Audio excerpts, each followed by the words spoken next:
When you are telling yourself that you can't do something because of your perfectionism, or that it's harder for you because of your perfectionism, that is learned helplessness. If you want a life of misery, I highly encourage you, stop listening to this podcast and go listen to dusty, outdated, how to be in perfectionism recovery and how to perpetuate learned helplessness. I am not here for that. I'm not here for victims. I'm not here to make you wrong. I'm not here to disempower you. There's hundreds of other people that will gladly take your time, your money, and your attention if that's what you want. Who I am here for and why you want to continue listening to this episode is if you want to be the hero in your own story, not the victim.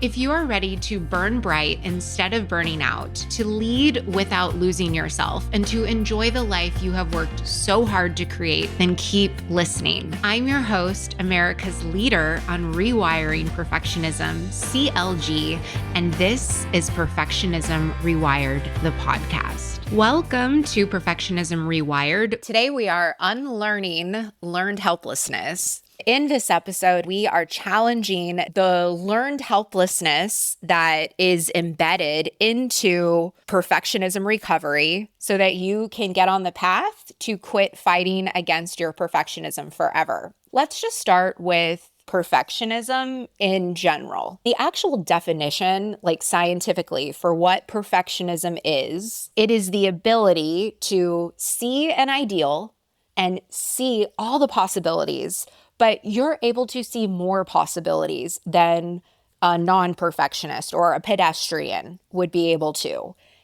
And you also have this compulsion inside of you to bring that possibility into reality. Being able to imagine a different future is a cognitive ability that only humans possess. They've studied all the other species. No other species is able to do that. That's unique to us as humans. Perfectionism has gotten a bad rap. So I wanted to give you, for this episode, all of these other people who also have perfectionism, who have that Ferrari drive, harness it and leverage it. Who are they? Dolly Parton, RuPaul, Tina Fey, Mr. Rogers, Julia Child, Ruth Bader Ginsburg, Serena Williams, Beyonce, Adele, Steve Jobs, the inventor of Dyson, MLK Jr., Albert Einstein, Sara Blakely, Kobe Bryant, Michael Jordan, Walt Disney, Marie Kondo, Tyler Perry, Bethany Frankel, Ashley Longshore, Dr. Brene Brown, Big Sean, Megan Thee Stallion, Gloria Steinem, Lizzo, Dwayne, The Rock Johnson, Jane Goodall, Lucille Ball, Nelson Mandela, Jennifer Lopez, Lisa Ling, Pharrell, Issa Rae. What do they all have in common? Perfectionism. For most of human history, making ourselves victims and staying unremarkable has kept us safe. We don't need to worry about that anymore. No victims here. It's all just practical, proven, playful facts, truth, and accuracy that are really going to help you so that you can feel as amazing as your life looks. What are you going to gain from listening to this episode? I am laying out for you the path to get you from Sabotage City to Triumph Town. You're going to go from Victimville to Winchester. Get it? Like winning, we're winning. And if you are sometimes dropping into that disappointed district, I'm going to introduce you to the resilient region. Getting out of perfectionism recovery starts with perfectionism is an enduring identity marker. Why does this matter? Because an enduring identity marker is something like your ethnicity, the color of your eyes, your birthplace, your country of origin. Those are all an enduring identity marker. It means that it's something that is with you forever. Perfectionism is one of those things. It's not a choice to be a perfectionist. Just like no one chooses to be neurodiverse, it's just who you are and who you be. This is an enduring identity marker. Okay, so I have green eyes. Perfectionism recovery would be like me being, I'm in green-eyed recovery. Hashtag recovering green eyes. I guess I could do that. I could put on brown colored contacts every day. It would be a lot easier if I were to embrace my natural eye color. However, if there was a lot of rhetoric, and by a lot of rhetoric, I meaning everywhere you turned, they were talking about how green eyes, that means you're lying, that you're devious, that you're envious of things, that you're of the lineage of Frankenstein if your eyes are green, that you're part amphibian. Like, if all of those things were what you were being told, you would feel that you were a victim of your green eyes. And naturally, you would do everything to fight against it. You would blame things on your green eyes, which, by the way, blame is a victim behavior. Blaming, that's for children to do. Like, who stole the cookies from the cookie jar? That's not for us. Okay, so blame, oh, it's my perfectionism. It's just utterly unhelpful. Because when you're saying that, you're basically saying that your perfectionism is bigger than you. Now you know perfectionism, it's an enduring identity marker. It's with you for life. You get to decide if you want your life to be a rocky road, living in the disappointed district, or if you want to come on over here to Triumph Town. I'm just telling you, the atmosphere, much better. But your choice, always. Now you have some models to look at. Oh, okay. So perfectionism doesn't mean that you are destined to a life of misery. Doesn't mean that you are tightly wound and anal and that you don't put any work out in the world and you cut off one of your ears, unless that's what you want. But if you're listening to this podcast, I highly doubt that's what you want. If you want a life of misery, I highly encourage you, stop listening to this podcast and go listen to dusty, outdated, how to be in perfectionism recovery and how to white knuckle it through life and just like punish ourselves and how to perpetuate learned helplessness. I am not here for that. I'm not here for victims. I'm not here to make you wrong. I'm not here to disempower you. There's hundreds of other people that will gladly take your time, your money, and your attention if that's what you want. Who I am here for and why you want to continue listening to this episode is if you want to be the hero in your own story, not the victim. So what is learned helplessness? We covered what perfectionism is. What is learned helplessness? Learned helplessness is learning to accept and endure unpleasant stimuli and is unwilling to avoid it, even when it is avoidable. So what does that mean for us as perfectionists? And by the way, this is the definition from the Godfather of learned helplessness, Dr. Martin Seligman. He is also the director of the Positive Psychology Center at Penn State and is credited with ushering in this new wave. And by new wave, I mean he's 81 years young, a new wave of positive psychology.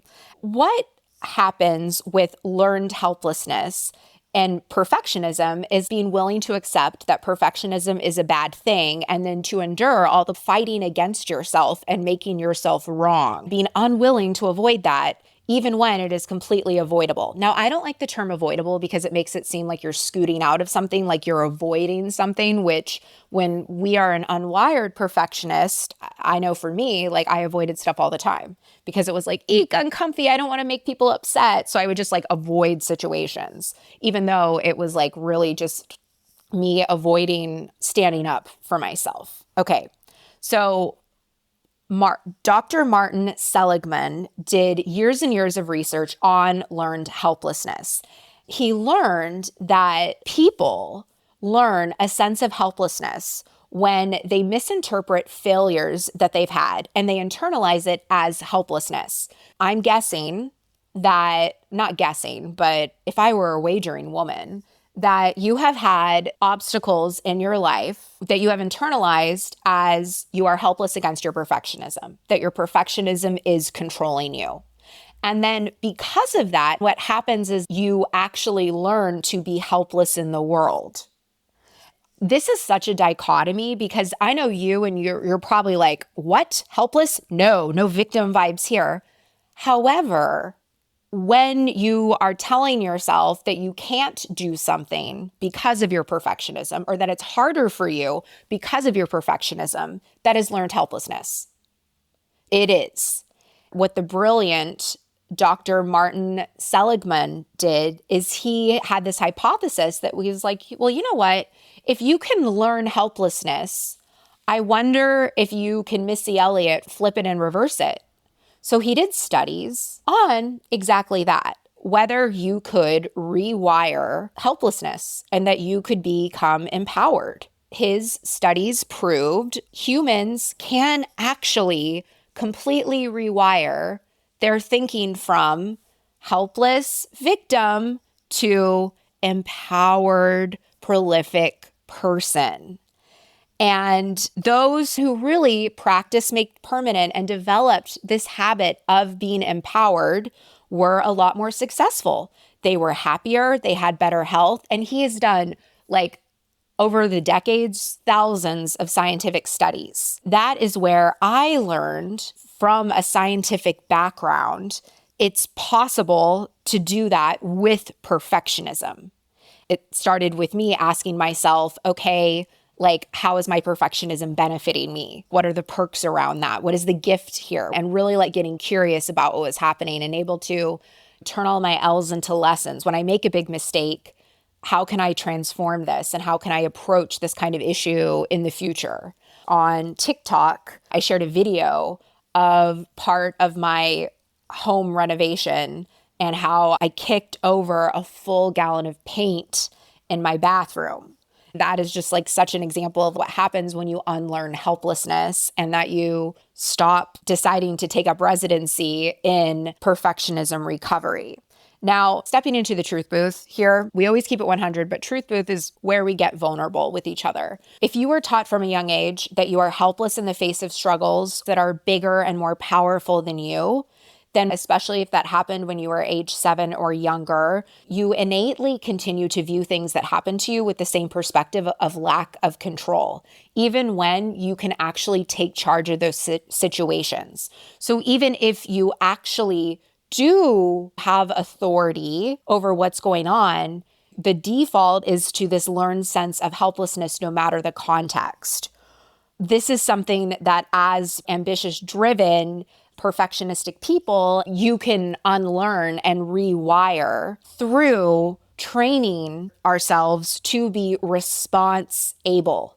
And when you are response able, you are taking on things from a perspective of responsibility. Not, this is all my fault, but responsibility. And it is empowering and it is freeing because that means that no one else has power over you, your joy, and your ability to move through the world confidently. And yeah, crappy things occur. I mean, even crappy is a judgment, that's a label, but it's yeah, not everything goes the way that we want it to go.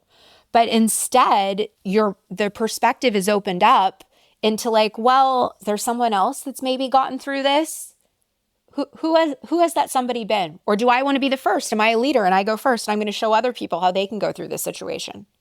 It's incredible once you realize that you are in control of so much more than you think possible, including your perfectionism. Having perfectionism doesn't mean that you need to go through life and things are harder for you or more difficult for you unless you want it to be that way.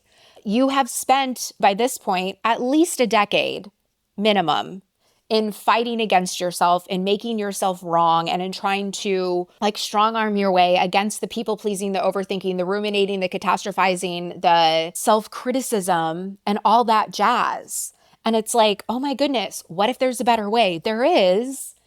When I say work with your perfectionism, that doesn't mean that it's the boss of you. It means that you decide to no longer abdicate the role of CEO of you and that you are able to unlearn these habits that maybe got you to where you are, but they're not going to get you to where you want to go. And then learn, upgrade your skills and the tools that you have. All of the patterns, behaviors, fear, decision, stress, doubt, overwhelm that is surrounding you right now, that isn't who you are, okay? Especially when it comes to perfectionism. Those are just things that you've learned. And what we're here to talk about, what I'm here to talk to you about, is how you can unlearn that and get back to who you are. So you can show up powerfully for your family, for your career, and for your community. The way that I realized this was through going to the science side of it. And I just read hundreds of studies on, this was 10 plus years ago, hundreds of studies on perfectionism and how there's actually two kinds, maladaptive and adaptive. And maladaptive is the kind that we always learn about. It's the equivalent as though, like, just imagine if for sexual intercourse, we only learned about AIDS, incest, rape, and syphilis. That was it. AIDS, incest, rape, syphilis. That was it. Like, you probably would be like, yeah, I'm not going to do sex. That's like not for me. Or like, sex is bad. And you would have like a lot of shame around it. But what they're not telling you is that, yes, those things can happen. But also, for the most part, you don't have to experience any of those things. And what also comes along with it is there's procreation, there's intimacy, there's connection, there's pleasure. Those are four other things that are equally as true. And it's the same thing when it comes to having perfectionism and being a perfectionist and the way that you go and operate in the world. If you are an empowered person and you're committed to shredding every speck of learned helplessness, you just really want to own and empoweredly own my perfectionism instead of it owning me, then the way that we can do that together is inside of my private one-on-one coaching, Perfectionism Optimized. Right now, I have 2 spots open. That is a rare anomaly. If you think that one of them is meant to be yours, then go to CourtneyLoveGavin.com/optimized. One last thing that I just want to end it with a question, especially I know because I used to be like this where you're like, I shouldn't need to get support. I should be able to do this on their own. And it's like, even the inventor of LASIK doesn't do his own LASIK eye surgery. Okay. There are some things that you can do it on your own. You're going to be doing more harm than good. So if you want to get your perfectionism right the first time and do it the right way instead of the hype way, I'm here for you. And I get it. Taking the initiative to invest in support can be uncomfy, but perhaps spending decades of time in this one precious life of yours feeling disconnected, disempowered, frustrated, and stuck is more uncomfortable. Yes or yes.